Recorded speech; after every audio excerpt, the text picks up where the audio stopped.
Hey yo, what it be? What it do? It's your boy Lava with a YouTube review. Today, we're going to war.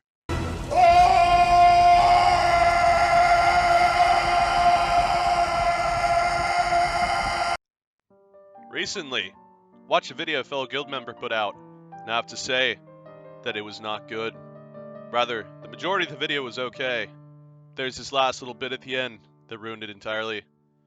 Best way I can describe this is go out with a girl to a nice restaurant and eat a nice meal, but inside the last bite of the meal, you find something you never wanted to, causing you to regurgitate it all over the girl's lap, thus losing your appetite and scarring her for life.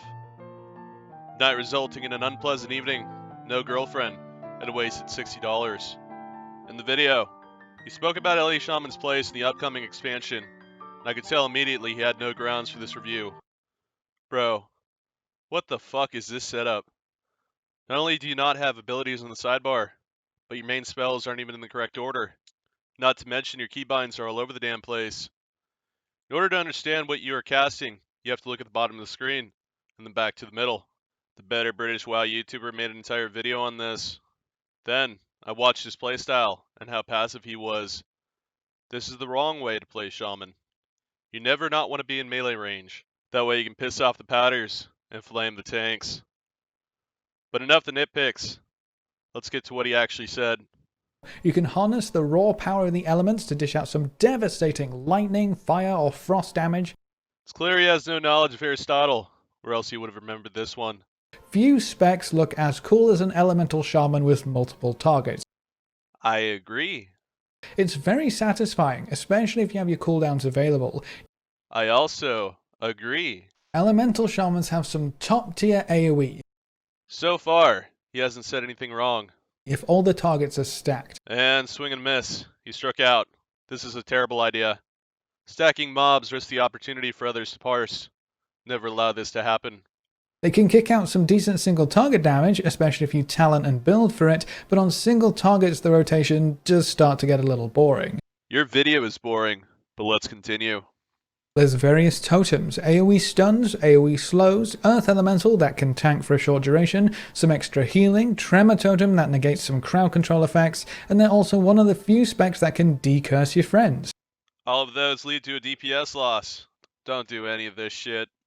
Elemental Shamans for the most part are very straightforward. You keep your Flame Shock up, use Lava Burst on cooldown, you fill with lightning spells, and then you Earth Shock or Earthquake to spend your Maelstrom resource depending on whether you're single target or AoE. That's kind of it outside of extra talents. Basically, you'll be using Lightning Bolt a lot, so I'm thankful that it at least looks cool. Well, that explains why your DPS is trash. Elemental Shaman is very intricate. Most players have difficulty mastering it. But I, a humble patter tending to his parses, will give you a couple of tips. First off, using Primal Elementalist is a sign of a bad player, no matter what Icy Veins or Noxic says. Second off, although you summon your Greater Fire Elemental, you never click Meteor. This is a massive DPS loss. If you're wanting to go for an AoE build, pick this guy, with Primal Lily as well. His conversion rate is unbelievable. For a single target, you want to learn how to use Ice Fury, as the spell gives you more control over whatever the resource will be called, maximizing your DPS and giving you something less boring to do than cast Lightning Bolt. Overall, Elemental is an easygoing spec that should serve you well, and it can provide some very useful utility. It just might not be on top of the DPS meters while it does it. We'll see come Nathria, brother.